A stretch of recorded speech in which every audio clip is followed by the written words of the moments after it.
الساعة 7 طلعت بقى خلاص كنت بوشت، وطبعا ما كانش ينفع بقى مصور لكمش الصوت القمر ده.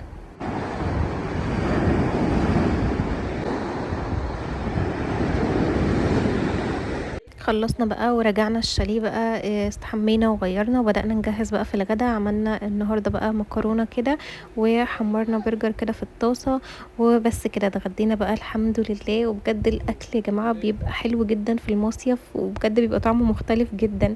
عملنا كمان بقى سلطة كده طماطم وخيار، واكلنا بقى الحمد لله عشان كنا جعانين جدا. بعد كده قعدنا بقى نشرب شاي وناكل لب، ودخلنا بقى نجهز علشان نخرج نتفسح بالليل، لان بقى بكره خلاص اخر يوم في المصيف. رحنا بقى العلمين، وبجد يا جماعه المكان هناك تحفه.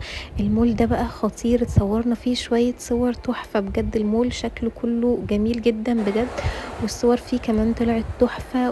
وبجد بصوا يعني كل حاجه كده تحسوها معموله باتقان كده بجد. كان شكلها حلو قوي، ابراج العلمين نفسها كانت حلوه قوي.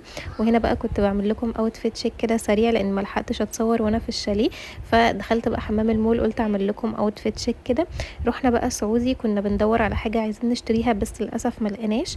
وبعد كده بقى رحنا اتمشينا في الممشى اللي في العلمين ده، وقعدت كده اصور لكم بقى القمر والابراج. بعد كده بقى رحنا فايف روسترز ده عشان نتعشى. طبعا بقى كلنا كنا جعانين جدا، طلبنا بقى الاكل وقعدنا ناكل كده. وبجد الهوا بقى يا جماعه هناك كان خطير، يعني بجد اسكندريه الجو فيها حر قوي، هنا لا الجو حلو جدا.